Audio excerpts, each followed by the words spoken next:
Frenó en el acotamiento cuando vio la silueta en medio de la nada. Era su madre, 76 años, sentada en el suelo, temblando, con los labios partidos de sed. «Mamá, ¿qué haces aquí?». Ella levantó los ojos, asustada, y susurró: «No fue accidente, me dejaron». Héctor sacó el celular para llamar a la policía. Sin señal. Fue entonces cuando ella le agarró el brazo con fuerza y dijo la frase que heló su sangre: «No llames a nadie, fue Miguel». El celular de Héctor Ávila sonó a las 5:23 de una tarde cualquiera de martes. Estaba en el taller mecánico que administraba desde hacía 15 años, con las manos sucias de grasa y la frente perlada de sudor por el calor sofocante del galpón de lámina. Normalmente dejaba el teléfono en silencio durante el trabajo, pero esa tarde algo lo había hecho activar el sonido, un presentimiento, una inquietud que no podía nombrar. El nombre en la pantalla hizo que su corazón se acelerara. Mamá. No era común. Doña Elena rara vez llamaba. Decía que no quería molestar, que sabía que él estaba ocupado. Las pocas veces que hablaban era Héctor quien llamaba, los domingos por la noche, cumpliendo ese ritual culposo de hijo que no visita tanto como debería. Contestó rápido, limpiándose la mano en la camisa de trabajo. «¿Mamá? Bueno, mamá, ¿estás bien?». No hubo respuesta, solo un ruido extraño, como viento, o algo siendo arrastrado, y una respiración, débil, entrecortada. «Mamá, ¿estás ahí? ¿Me escuchas?». Nada, solo la respiración, y entonces, muy bajito, casi imperceptible, una voz: Héctor». Su sangre se heló. «Mamá, ¿qué pasó? ¿Estás bien? ¿Dónde estás?». La respiración se volvió más débil, como si ella estuviera tratando de hablar pero no pudiera, y entonces la línea se cortó. Héctor miró la pantalla del celular con el corazón desbocado. Intentó devolver la llamada inmediatamente. Marcó una vez, 2, 3, fuera del área de servicio. «¡Qué chin!», murmuró, intentando otra vez. Mismo resultado. Marcó al número de la casa de ella, cayó directo al buzón. Intentó llamar a Miguel, su medio hermano menor, que vivía con la madre y la cuidaba. Marcó 4 veces. Nada. La inquietud se transformó en pánico. Héctor soltó la herramienta que sostenía, se limpió las manos con fuerza en el trapo viejo que cargaba en el bolsillo y le gritó a su socio: «¡Raúl, tengo que salir! ¡Es urgente!». No esperó respuesta. Corrió hasta su camioneta vieja, una Ford F-150 con más de 200.000 kilómetros encima, subió con las manos todavía sucias y salió disparado. El camino del taller a la casa de su madre, en la zona norte de la ciudad, tomaba 25 minutos con tráfico normal. Héctor lo hizo en 15, pasándose semáforos en amarillo, tocando el claxon, maldiciendo los autos lentos. En cada alto intentaba llamar de nuevo. Mismo resultado, fuera del área de servicio. «¿Por qué diablos estaría fuera de áreas?», pensó, con las manos apretadas en el volante. Ella nunca sale de casa. Llegó a la casa de doña Elena a las 5:51 de la tarde. Una casa sencilla de 2 recámaras, pintada de beige deslavado, con un jardincito que ella cuidaba con cariño. La puerta del frente estaba cerrada, pero no con llave. Héctor entró gritando: «¡Mamá! ¡Mamá! Estoy aquí. ¿Dónde estás?». Silencio. La sala estaba extrañamente ordenada. La televisión encendida en volumen bajo, pasando una telenovela que nadie veía. Una taza de té sobre la mesita de centro, todavía tibia. Galletas Marías en un platito, como si alguien acabara de salir, pero su madre no estaba. Héctor caminó por las habitaciones, abriendo puertas, revisando el baño, su recámara, la cocina. Todo limpio, todo en orden, todo vacío.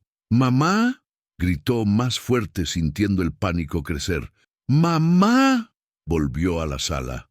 Algo estaba mal, muy mal. La bolsa de ella no estaba en el lugar de siempre, el gancho junto a la puerta, las llaves del portón tampoco, y el celular que ella siempre dejaba cargando en el enchufe de la cocina, no estaba. Héctor sacó su propio teléfono y marcó a Miguel otra vez. Esta vez alguien contestó. Bueno, la voz de Miguel sonaba tranquila, controlada. Miguel, ¿dónde está mi mamá? ¿Héctor? Ah, ¿qué onda, carnal? ¿Todo bien? ¿Dónde está mi mamá? Tranquilo, güey. Está bien, está conmigo. ¿Contigo dónde? La saqué a pasear. Estaba un poco decaída, ¿sabes? Pensé que le haría bien salir un rato. Héctor sintió algo extraño. Miguel nunca sacaba a la madre a pasear. Siempre decía que estaba muy ocupado. ¿Pasear dónde? Ah, pues solo dimos una vuelta, ya vamos de regreso. Ella me llamó. De su celular. Sonaba como que estaba mal. Y se cortó la llamada. ¿En serio? Miguel sonó genuinamente sorprendido. No me di cuenta de que te marcó. Pero está bien, ¿eh? Está aquí a mi lado. Déjame hablar con ella. Ahorita está dormida. Se tomó su pastilla y se quedó dormida. ¿Qué pastilla? Pues la de la presión y el calmante que le recetó el doctor. Ya sabes cómo se pone de nerviosa. Héctor frunció el ceño. Su madre nunca tomaba calmantes. Decía que la dejaban atontada. Miguel, estoy en su casa ahorita y hay cosas raras. Su bolsa desapareció, el celular, y me llamó de un lugar que daba fuera de área. Héctor, estás exagerando. Solo la saqué a dar una vuelta. La bolsa está conmigo. El celular también, todo normal. Entonces, ¿por qué su celular está fuera de área? Pues no sé, carnal. A lo mejor pasamos por un lugar sin señal. Ya sabes cómo son esas carreteras. ¿Qué carreteras? Silencio del otro lado. Un silencio de quien habló de más. Miguel, ¿dónde están? Ya vamos de regreso, te digo. Relájate. Llego en unos 20 minutos. Voy a esperar. Sale. Ahorita nos vemos. Miguel colgó. Héctor se quedó parado en medio de la sala, con el teléfono en la mano y una sensación pesada en el estómago. Algo no cuadraba. Y Héctor Ávila, hombre práctico que arreglaba motores y frenos todo el día, no le gustaba cuando las cosas no cuadraban. Fue hasta la basura de la cocina, escarbó en las bolsas, buscó algo, cualquier cosa que explicara qué estaba pasando. En el fondo de la segunda bolsa encontró un recibo arrugado, de gasolinera, con fecha de ese mismo día, 2:47 p.m., 50 litros. Carretera rural. Héctor volteó el recibo. En el reverso, escrito a mano con pluma azul, una palabra: mirador. Sintió un escalofrío recorrerle la espalda. El mirador era un punto turístico abandonado a 80 kilómetros de ahí. Nadie iba allá. La carretera era peligrosa, sin iluminación, sin señal de celular. ¿Por qué diablos Miguel llevaría a su madre hasta allá? Sacó el celular y abrió el GPS. Buscó la ubicación del mirador. Apareció en el mapa. Carretera de terracería, acceso restringido, área sin cobertura móvil. Héctor salió corriendo de la casa, subió a su camioneta y aceleró hacia la carretera. Porque algo, en el fondo de su pecho, estaba gritando que su madre no estaba paseando, estaba en peligro. La carretera hacia el mirador era exactamente como Héctor la recordaba. Angosta, llena de baches, rodeada de monte alto y árboles retorcidos. El sol comenzaba a ponerse, tiñendo el cielo de naranja y morado. En media hora estaría completamente oscuro, y ahí no había alumbrado público. Nada. Solo la oscuridad de la zona rural. Héctor manejaba demasiado rápido para una carretera tan mala.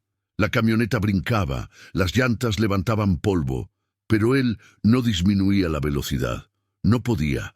Cada segundo contaba. Intentó llamar a Miguel de nuevo, sin señal.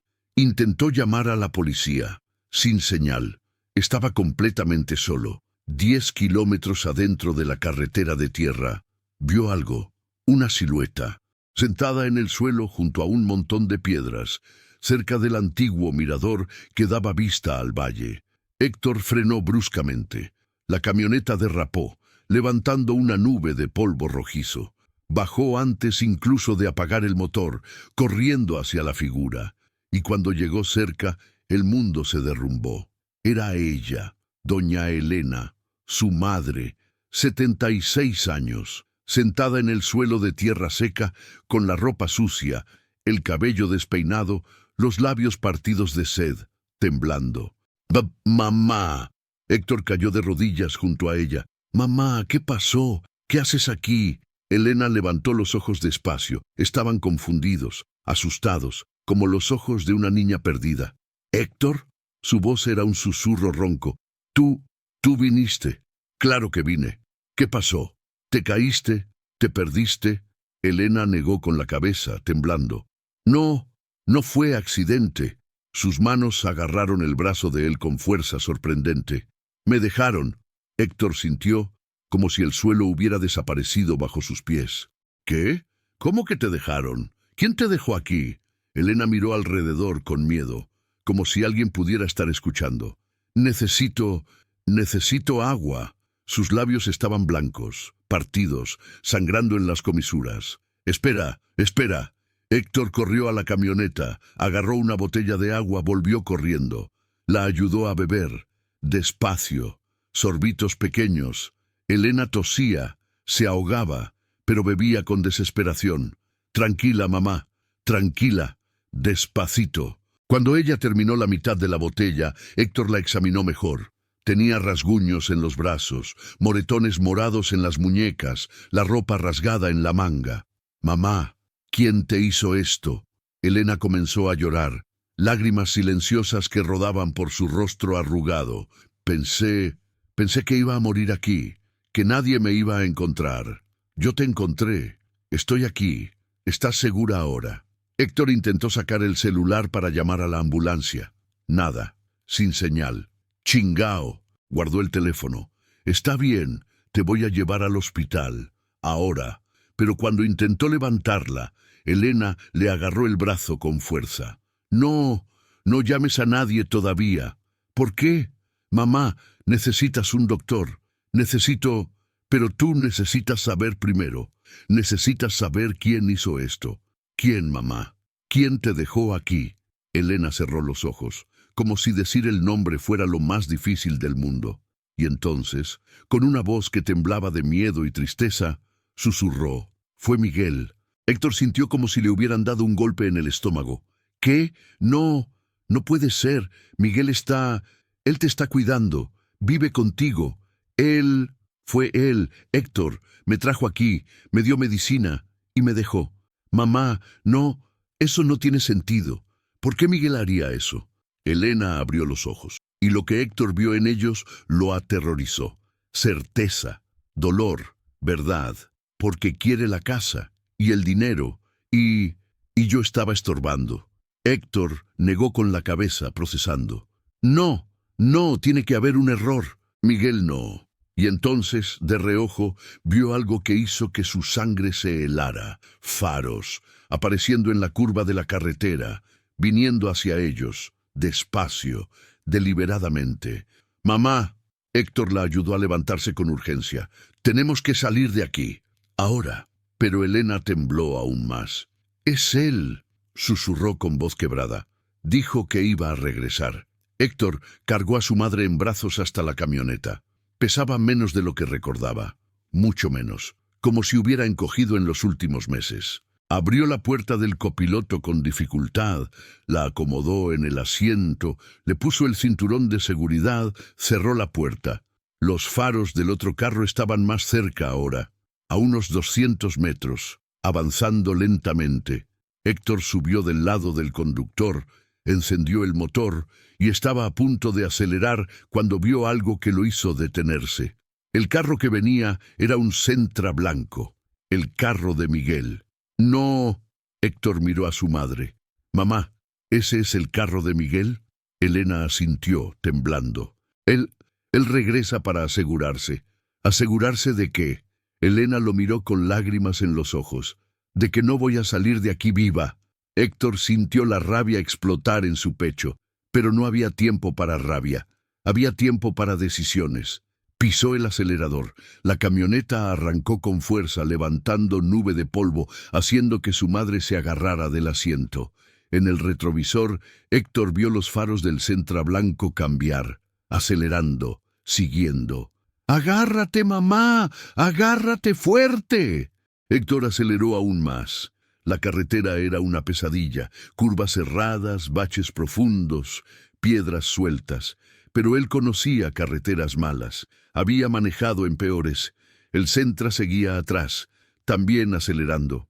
«Viene detrás», dijo Elena con voz temblorosa. «Lo sé, pero no voy a dejar que nos alcance». 20 kilómetros de persecución silenciosa, Héctor manejando al límite, el Sentra pegado atrás, y entonces finalmente la carretera de asfalto, civilización, señal de celular. Héctor agarró el teléfono con una mano mientras manejaba. Marcó 911. 911, ¿cuál es su emergencia? Mi madre fue abandonada en una carretera desierta, y el responsable me está siguiendo ahora. Necesito ayuda. Urgente. Señor, deme su ubicación. Héctor miró alrededor. Letreros, referencias. Carretera Federal 95, rumbo a la ciudad. Kilómetro 73. Camioneta Ford blanca y un Sentra blanco siguiéndome. Entendido. Despachando unidad. Mantenga la calma y maneje hasta una gasolinera o lugar público. ¿Ok? Colgó, vio un letrero adelante. Gasolinera El Cerrito, 2 kilómetros. Aceleró. El Sentra aceleró también. Pero cuando Héctor entró a la gasolinera iluminada, con gente, con cámaras, el Sentra disminuyó la velocidad, pasó de largo y desapareció en la noche. Héctor estacionó, apagó el motor, y sus manos temblaban tanto que apenas podía sostener el volante. «Se acabó, mamá. Estás a salvo». Elena lloraba. Héctor la abrazó. Y los dos se quedaron ahí, en el estacionamiento de una gasolinera, abrazados, temblando, tratando de procesar lo que acababa de pasar. 10 minutos después llegó la patrulla. Héctor llevó a su madre directo a urgencias del Hospital General. Eran las 7:17 de la noche cuando llegaron. La sala de emergencias estaba llena, pero cuando la enfermera vio el estado de doña Elena, deshidratada, golpeada, en shock, la pasó inmediatamente a una sala de atención. La médica de guardia era la doctora Camila Torres, 37 años, con ojos cansados de quien ya ha visto demasiado, pero todavía le importa. Examinó a Elena con cuidado. Checó presión, alta, temperatura, baja, hidratación, críticamente baja. Observó los moretones en las muñecas, en los brazos, moretones de colores diferentes, morado oscuro, amarillento, verde. Estos moretones son de momentos diferentes, murmuró más para sí misma. ¿Qué significa eso?, preguntó Héctor. La doctora lo miró con una seriedad que enfrió el ambiente. Significa que ella no se cayó una vez. Significa que fue contenida, agarrada con fuerza, varias veces, en días diferentes. Héctor sintió rabia subiendo como lava. ¿Alguien le hizo esto? Sí. Y recientemente. La doctora tocó el brazo de Elena con delicadeza. Doña Elena, ¿me puede decir qué pasó? Elena miró a Héctor, después a la doctora, después al piso. Me dejaron en la carretera, sin agua, sin nada. ¿Quién hizo eso? Elena dudó. Héctor respondió por ella. Fue mi hermano, Miguel Ávila. La doctora anotó todo. Examinó más. Pidió análisis de sangre. Voy a solicitar una toxicología completa. Necesito saber si fue sedada. ¿Sedada? Héctor sintió la rabia transformarse en algo más oscuro. ¿Cree que él le dio medicina? No es raro en casos de abuso de adultos mayores. El agresor usa sedantes para controlar a la víctima, para que no se resista, para que no grite. Héctor apretó los puños. «Lo voy a matar. Señor Ávila, entiendo su rabia, pero lo que su madre necesita ahora es que usted sea inteligente, no violento. Vamos a recolectar pruebas, vamos a documentar todo y vamos a asegurarnos de que quien hizo esto pague, de la forma correcta». Héctor respiró profundo, tratando de controlar la furia. ¿Ya ha visto casos así antes? Sí, muchos, más de los que quisiera. La doctora miró a Elena con tristeza. El abuso de adultos mayores es más común de lo que la gente piensa. Y la mayoría de las veces, el agresor es alguien de la familia. ¿Por qué? Porque tienen acceso, confianza y control. Hizo una pausa. Y porque muchas veces la víctima tiene miedo de denunciar, miedo de no ser creída, miedo de destruir a la familia, miedo de quedarse sola. Héctor miró a su madre. «Mamá, ¿hace cuánto viene pasando esto?» Elena desvió la mirada. «No sé, meses, tal vez más. ¿Y no me dijiste?» «Tenía miedo». «¿Miedo de qué?» «Miedo de que no me creyeras. Miedo de que pensaras que me estaba volviendo confusa, vieja, loca». Héctor sintió lágrimas quemándole los ojos. «Yo siempre te creo». «No siempre». Elena lo miró con tristeza. «Me creíste cuando dije que estaba bien, cuando dije que Miguel me estaba cuidando, cuando dije que no necesitaba ayuda. Me creíste porque era más fácil. La verdad dolió más que cualquier golpe, porque tenía razón. Héctor había visto las señales. Su madre más delgada, más callada, más olvidadiza. Pero había elegido creer que era solo la edad, que era normal, porque era más fácil que enfrentar la posibilidad de que algo estuviera muy, muy mal. «Perdóname, mamá. Perdóname por no haber visto. No es tu culpa, mijo. Yo también escondí, porque me daba vergüenza». «¿Vergüenza de qué?» «Vergüenza de que mi propio hijo...» Su voz se quebró. «De que mi propio hijo quisiera matarme». Héctor la abrazó, y ambos lloraron. Los resultados de la toxicología llegaron 2 horas después. La doctora Torres leyó el dictamen con expresión grave. «Doña Elena fue sedada. Hay rastros de benzodiazepinas en niveles altos. Y también hay signos de deshidratación severa, compatible con más de 12 horas sin ingesta de líquidos». «¿12 horas?» Héctor se puso de pie. «Quiere decir que estuvo ahí por 12 horas. O más. Es difícil precisar. Pero sí, fue dejada ahí por un período prolongado. Y considerando la temperatura, la falta de agua, su edad...» La doctora hizo una pausa. «Es un milagro que haya sobrevivido». Héctor miró a su madre, que ahora dormía bajo efecto de suero y calmantes leves. Él trató de matarla. Sí, y casi lo logró. «¿Qué hago ahora?» La doctora le entregó un papel. «Esto es el dictamen médico completo, documentando todo: deshidratación, sedación, moretones, signos de contención. Esto es prueba. Llévelo a la policía. Levante una denuncia y no deje que su madre regrese a esa casa. No mientras él esté ahí». Héctor tomó el papel con manos temblando de rabia. «No se va a salir con la suya, lo juro». A las 9:45 de la noche, las puertas de urgencia se abrieron con fuerza. Miguel entró corriendo, con expresión de pánico perfectamente ensayada. «¡Mamá! ¿Dónde está? ¿Está bien?» La enfermera intentó calmarlo. «Señor, por favor, mantenga la calma. ¿Dónde está mi mamá?» Héctor salió de la sala de atención. Vio a Miguel, y por primera vez en su vida sintió ganas de matar a alguien. «Está aquí, viva, sin agradecimientos a ti». Miguel corrió hacia él con lágrimas en los ojos. Falsas, Héctor ahora se daba cuenta. Gracias a Dios. Estaba desesperado. Regresé a la casa y no estaba. Busqué por todos lados. Llamé a todos los hospitales. «Cállate». Miguel parpadeó confundido. «¿Qué?» Dije. «Cállate. Sé lo que hiciste». «Héctor, ¿de qué hablas? Yo no hice nada. Yo solo... Tú la dejaste. En medio de la nada, sin agua, sin nada, y regresaste para asegurarte de que muriera». Miguel dio un paso atrás, cambiando la expresión de preocupado a ofendido. «¿Estás loco? Yo nunca haría eso. Es mi mamá. No es tu mamá. Es tu madrastra, y nunca la aceptaste. Héctor, yo la cuidé por años. Mientras tú estabas en tu taller ganando tu dinero, yo estaba aquí, llevándola al doctor, comprando medicinas, limpiando la casa. Tú la estabas controlando, aislando, drogando». Miguel soltó una risa indignada. «¿Escuchaste eso de ella? ¿De una mujer de 76 años que a veces ni recuerda qué comió? ¿Y le crees?» «Sí, le creo». «Entonces eres más pendejo de lo que pensaba». Héctor dio un paso hacia Miguel con los puños cerrados, pero la enfermera intervino. «Señores, por favor, esto es un hospital. Si quieren discutir, háganlo afuera».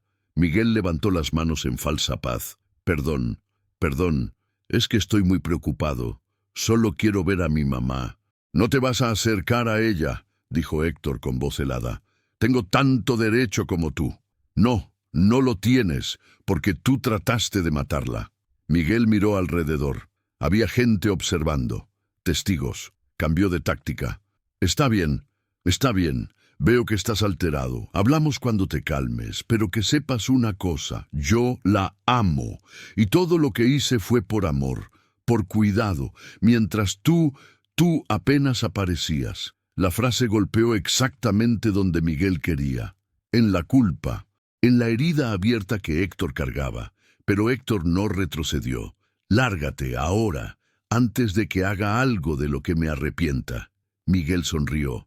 Una sonrisa fría, calculada.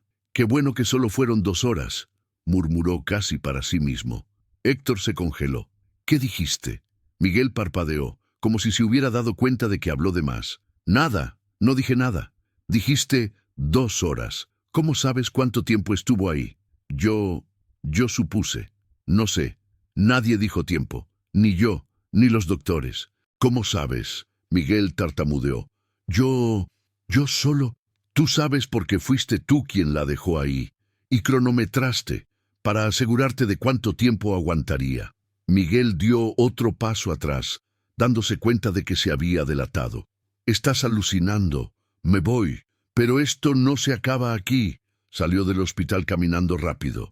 Héctor lo observó con cada músculo tenso, y en ese momento supo que estaba lidiando con alguien mucho más peligroso de lo que imaginaba. Alguien que planeaba, que calculaba, que mentía con perfección. Alguien capaz de cualquier cosa. A la mañana siguiente, mientras doña Elena dormía en su cama de hospital bajo observación médica, Héctor revisó las pertenencias que había rescatado de la escena. La bolsa pequeña que su madre llevaba, que había encontrado tirada a unos metros de donde la encontró. Dentro había poco: una cartera con 30 pesos, un pañuelo viejo, un rosario de cuentas desgastadas y un frasco de medicina. Héctor lo sacó. Leyó la etiqueta. Clonazepam, 200 miligramos. Paciente, Lucía Mendoza Ávila. Lucía, la esposa de Miguel. ¿Por qué su madre tenía medicina recetada a nombre de Lucía? Siguió buscando. En el fondo de la bolsa, doblado en 4, encontró un papel. Lo desdobló con cuidado. Era un documento formal, con sellos, con firmas. Cesión de derechos de propiedad cedente. Elena Ramírez Ifda. De Ávila beneficiario. Miguel Ávila Mendoza. Propiedad. Casa ubicada en calle Morelos, 247. Fecha 15 de enero de 2025. Y en la parte inferior, con letra temblorosa, casi ilegible, una firma que Héctor reconoció, la de su madre. Sintió que el mundo se detenía. ¡Hijo de puta! Miguel la había hecho firmar. Había transferido la casa a su nombre. Y probablemente su madre ni siquiera sabía qué estaba firmando. Héctor tomó foto del documento, guardó el original en su mochila y salió a buscar a la doctora Torres. La encontró en el pasillo, revisando expedientes. «Doctora, necesito que vea esto». Le mostró el frasco de medicina y el documento. La doctora lo leyó con expresión cada vez más seria. Esto es muy grave. ¿Qué puedo hacer? Esto es evidencia de premeditación». Él la sedó, la llevó a un lugar remoto y la hizo firmar documentos. Esto no es solo abandono. Esto es intento de homicidio con móvil económico. ¿Me está diciendo que puedo denunciarlo?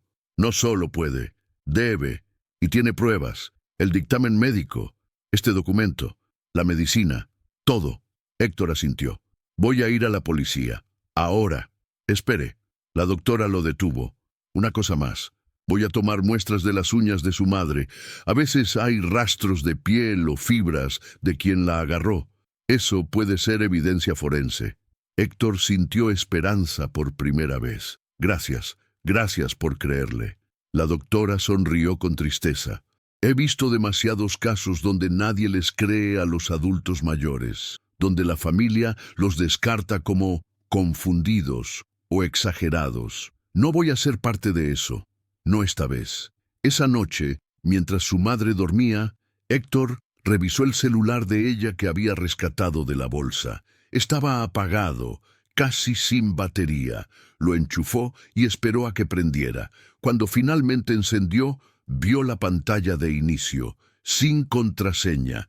Su madre nunca usaba contraseñas. Entró a la aplicación de llamadas. La última llamada saliente había sido a él, a las 5:23 de la tarde, pero había algo más, algo en la aplicación de grabadora de voz. Héctor frunció el ceño. Su madre no usaba esa aplicación, ni siquiera sabía que existía. La abrió. Había una grabación, con fecha de ese mismo día, 2:34 p.m. Duración, 4 minutos y 17 segundos. Héctor puso el volumen bajo y presionó play. Al principio, solo ruido, como si el celular estuviera en un bolsillo, moviéndose. Luego, voces. La primera voz era de Miguel, clara, fría. Ya casi llegamos. ¿Ves ese letrero? Dice Mirador. Ahí vamos. La voz de Elena, más débil, confundida. ¿Por qué venimos tan lejos, mijo? Pensé que solo íbamos al doctor. Sí, mamá, al doctor. Pero primero tenemos que pasar por aquí. Es un atajo. Pero esto parece... No te preocupes, ya casi llegamos. Silencio. Ruido de motor. Luego, el sonido de un carro deteniéndose. ¿Por qué paramos? Porque llegamos. Pero aquí no hay nada. Exacto. La voz de Miguel cambió. Ya no era amable. Era fría, vacía. Bájate del carro. ¿Qué, Miguel? Yo no... He dicho que te bajes. Ruido de forcejeo. Elena protestando. Miguel jalándola. Miguel, me estás lastimando. Cállate. Nadie te va a escuchar aquí. ¿Qué estás haciendo? Lo que debí haber hecho hace años. Quitarte del camino. Héctor sentía lágrimas rodando por sus mejillas mientras escuchaba. Rabia, dolor, incredulidad. La voz de Elena llorando. Por favor, mijo, por favor, no me dejes aquí. No soy tu mijo, nunca lo fui. Solo fingí serlo, porque necesitaba que confiaras en mí, que firmaras los papeles, que me dieras lo que me pertenece. ¿Qué papeles? Yo no firmé. Sí firmaste. La semana pasada. ¿No te acuerdas? Te dije que era para una consulta médica. Firmaste sin leer, como siempre. Dios mío, no hay Dios aquí. Solo tú y yo. Y en unas horas, solo yo. Miguel, por favor, tengo sed, tengo miedo. Deberías, porque nadie va a encontrarte aquí. Y para cuando lo hagan, si es que lo hacen, ya será muy tarde. Y yo voy a estar en la casa, llorando, diciendo que te fuiste y no regresaste, que probablemente te confundiste, que estabas senil. Yo no estoy senil. Nadie va a creerte, porque vas a estar muerta. Ruido de pasos, de carro arrancando, de Elena gritando, «¡Héctor! ¡Héctor! ¡Ayúdame!». Y luego, muy bajito, casi inaudible, el susurro de Elena, «Héctor, si me encuentras». Fue Miguel, fue... La grabación terminó. Héctor se quedó paralizado, con el teléfono en la mano, temblando de pies a cabeza. Tenía la prueba, tenía la voz de Miguel confesando, tenía todo. Guardó el celular con cuidado y supo exactamente qué hacer. Al día siguiente, Héctor fue a la casa de su madre. Sabía que Miguel estaría ahí, limpiando evidencia, preparando su coartada. Llegó a las 10:08 de la mañana. Tocó el timbre. Nadie contestó. Tocó de nuevo. Finalmente, Miguel abrió. Estaba en pants, despeinado, con cara de quien no durmió bien. «Héctor, ¿qué haces aquí? Necesitamos hablar». «No tengo nada que hablar contigo». «Sí tienes, porque tengo algo que te va a interesar». Miguel frunció el ceño. «¿Qué?». Héctor sacó su celular, puso la grabación y presionó play. Los primeros segundos fueron suficientes. Miguel palideció.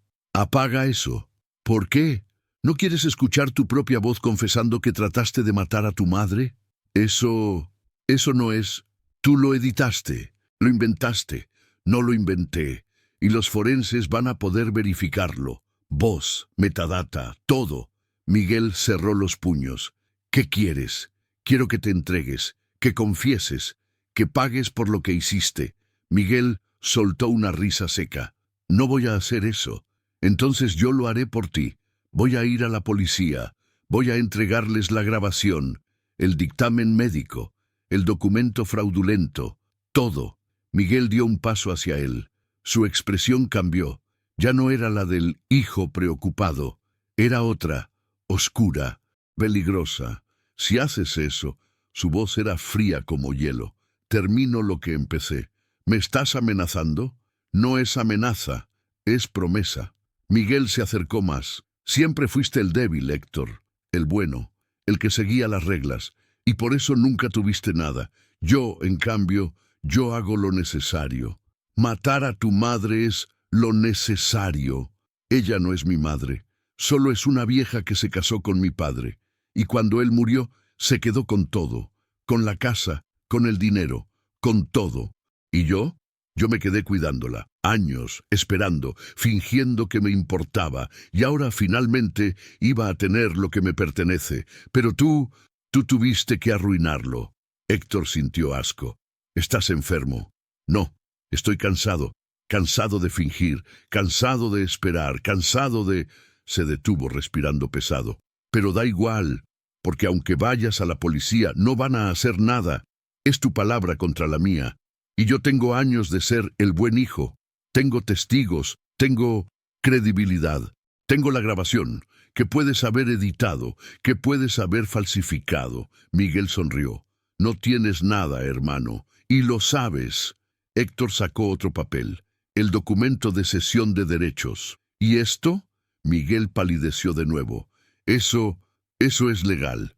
Ella firmó voluntariamente, bajo sedación, engañada. Eso se llama fraude y abuso de confianza. Miguel apretó la mandíbula. Vete de mi casa. No es tu casa, es de ella, y vas a devolvérsela. No voy a devolver nada. Miguel se acercó tanto que Héctor pudo ver el odio puro en sus ojos. Y si sigues metiendo las narices, si sigues tratando de arruinarme, te juro que me voy a encargar de que te arrepientas. ¿Me vas a dejar en una carretera también? Miguel sonrió. Tal vez, o tal vez algo peor. Héctor dio un paso atrás. No de miedo, sino porque necesitaba alejarse antes de hacer algo irreversible. Esto no se va a quedar así. Hazlo. Ve a la policía. Pero recuerda, también sé cosas de ti. Cosas que no querrías que salieran. No tengo nada que esconder. ¿Seguro? ¿Y esa deuda de impuestos que nunca declaraste? ¿Y ese trabajo en negro que haces los fines de semana? Miguel sonrió. Sí, sé más de lo que crees. Y si me llevas al infierno, te llevo conmigo. Héctor salió de la casa sin decir palabra, porque sabía que Miguel tenía razón en una cosa. Esto iba a ser una guerra, y en las guerras todos pierden algo. Héctor salió de la casa de su madre con la rabia hirviendo en las venas. Subió a su camioneta y se quedó ahí sentado un momento largo, tratando de calmarse, de pensar con claridad. Tenía la grabación, tenía el dictamen médico, tenía el documento fraudulento, pero sería suficiente. Miguel tenía razón en algo. Él había sido el buen hijo por años. Tenía reputación, tenía testigos, y si todo se convertía en su palabra contra la mía, las cosas podían complicarse. Necesitaba más, necesitaba algo irrefutable. Estaba a punto de arrancar el motor cuando alguien tocó la ventanilla.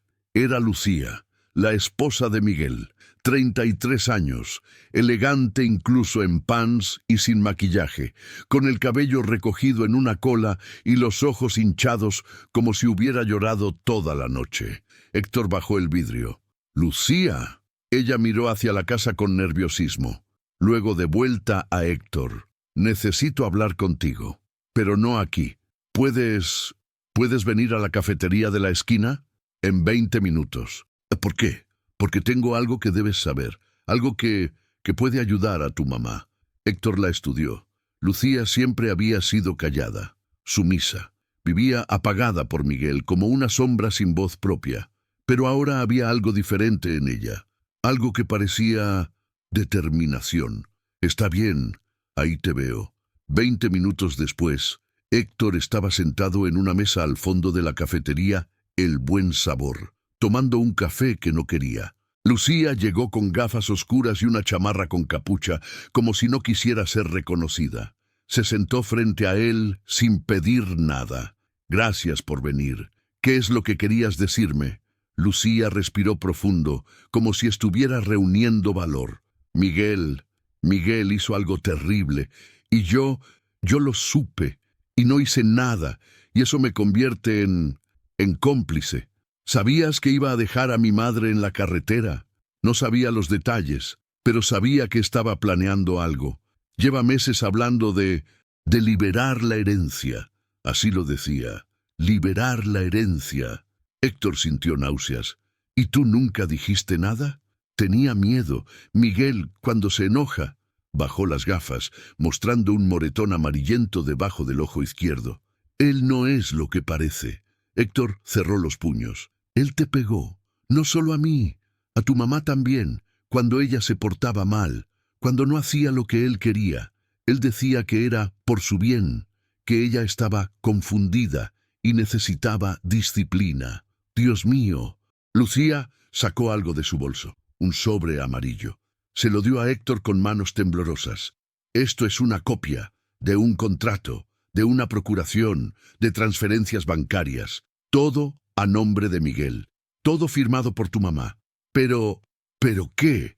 Pero ella no sabía qué estaba firmando. Él la sedaba antes, le daba el clonazepam, esperaba a que estuviera atontada, y luego le ponía papeles enfrente.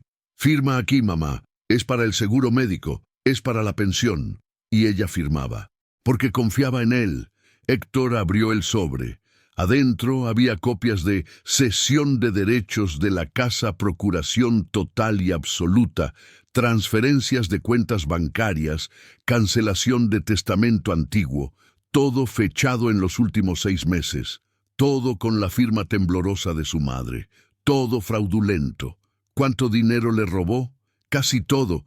La pensión de tu padre, los ahorros, todo. Le dejó apenas lo suficiente para que no levantara sospechas. Héctor sintió que iba a vomitar. ¿Por qué me das esto? ¿Por qué ahora? Lucía se quitó las gafas completamente. Sus ojos estaban rojos, llenos de lágrimas. Porque ayer, cuando regresó del hospital, me dijo algo. Me dijo, ya casi está. Cuando la vieja muera, todo será nuestro. Y yo me di cuenta de que no iba a detenerse, de que la próxima vez no iba a fallar. Y no puedo vivir con eso. No puedo ser parte de un asesinato. ¿Vas a testificar? Lucía titubeó. Tengo miedo. Si Miguel se entera de que hablé contigo, yo te protejo, te prometo. No puedes prometerme eso. Miguel tiene contactos, gente que le debe favores. Él no es solo un hijo abusivo, es más peligroso de lo que parece. ¿Qué tanto más peligroso? Lucía bajó la voz hasta casi un susurro. Tiene un arma, registrada. Y el mes pasado, cuando tu mamá amenazó con llamarte, con decirte que algo estaba mal, él sacó el arma, la puso sobre la mesa y dijo, si llamas a Héctor, esto se acaba aquí. Héctor sintió que la sangre le hervía. Hijo de puta, por eso necesitas actuar rápido, antes de que él se dé cuenta de que tiene evidencia en su contra, antes de que tome otra decisión. Héctor asintió. Voy a ir a la policía. Ahora. ¿Vendrías conmigo? A declarar. Lucía tembló. Si voy contigo, si declaro, él va a saber que fui yo. Pero estarás segura, bajo protección. No hay protección que funcione contra alguien tan obsesionado, pero... Se limpió las lágrimas. Pero tienes razón. No puedo seguir callada. No puedo seguir siendo parte de esto. Entonces vamos. Ahora. Lucía asintió. Y juntos salieron de la cafetería rumbo a la fiscalía. La agencia del Ministerio Público especializada en delitos contra adultos mayores estaba en el segundo piso de un edificio gris en el centro de la ciudad. Héctor entró con Lucía y con una carpeta llena de evidencia. Los recibió el agente investigador Ruiz, 46 años, veterano con cara de quien ha visto todo tipo de maldad humana, pero todavía hace su trabajo. ¿En qué puedo ayudarlos? Vengo a denunciar intento de homicidio contra mi madre, doña Elena Ramírez Ávila. El agente sacó una libreta. Cuénteme todo. Héctor contó. Desde la llamada extraña hasta encontrarla en la carretera, desde la persecución hasta el hospital, desde el dictamen médico hasta la grabación. El agente Ruiz escuchó sin interrumpir, tomando notas, y cuando Héctor terminó, revisó toda la evidencia con expresión cada vez más seria. Escuchó la grabación completa, leyó el dictamen médico, revisó los documentos fraudulentos, miró las fotos de los moretones. Esto es sólido, muy sólido. ¿Puede hacer algo? Sí, esto es suficiente para una orden de aprehensión, intento de homicidio, fraude, abuso de adulto mayor, amenazas. Miró a Lucía. ¿Y usted?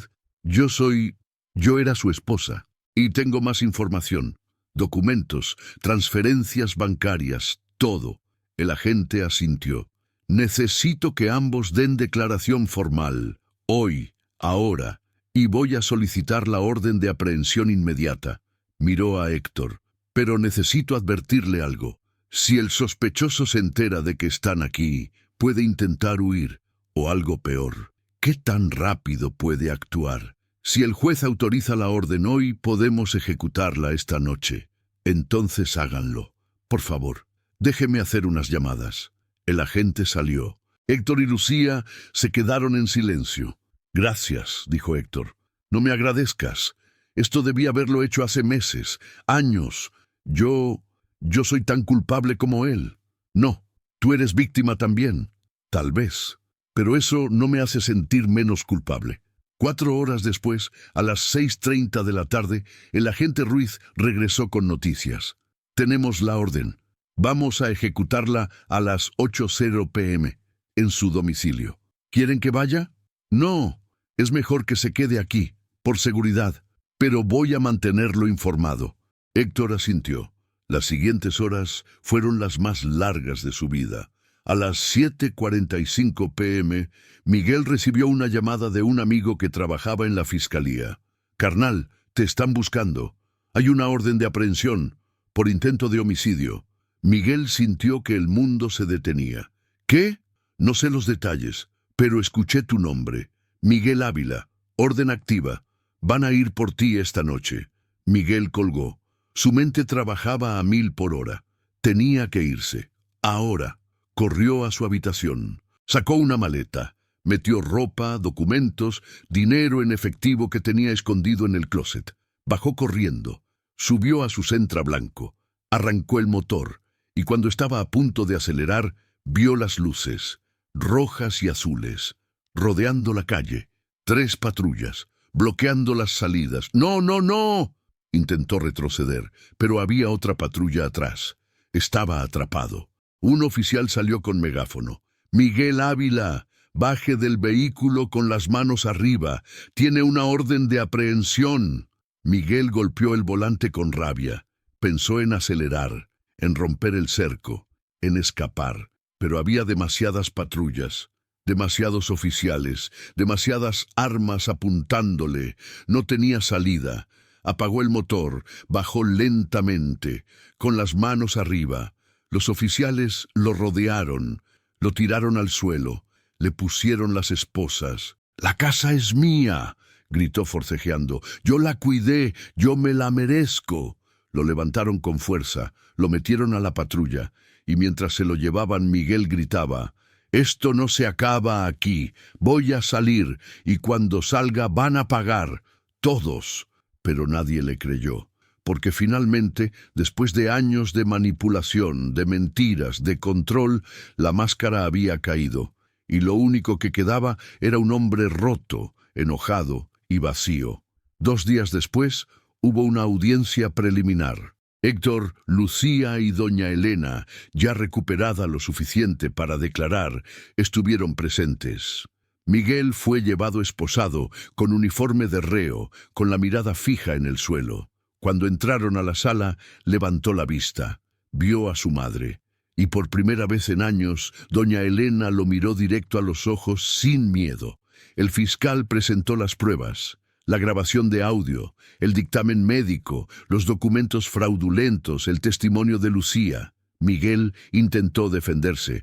Yo solo quería cuidar de ella. Todo lo que hice fue por amor, por... ¡Mentira! La voz de Elena resonó en la sala, sorprendiendo a todos. Era la primera vez en meses que hablaba con esa fuerza, con esa claridad. El juez la miró. «Señora, ¿desea decir algo?» Elena se puso de pie con ayuda de Héctor. Caminó despacio hacia el frente, con las piernas todavía débiles pero funcionales. Se plantó frente a Miguel, mirándolo fijo. «Tú no me cuidaste, me controlaste, me drogaste, me robaste y trataste de matarme». Su voz temblaba pero era firme, y durante meses tuve miedo de decir algo, miedo de que nadie me creyera, miedo de que pensaran que estaba loca, pero ya no tengo miedo, porque ahora tengo algo que tú nunca tuviste. La verdad. Miguel apretó la mandíbula. «Mamá, no soy tu mamá, soy la viuda de tu padre, y durante años traté de quererte como hijo.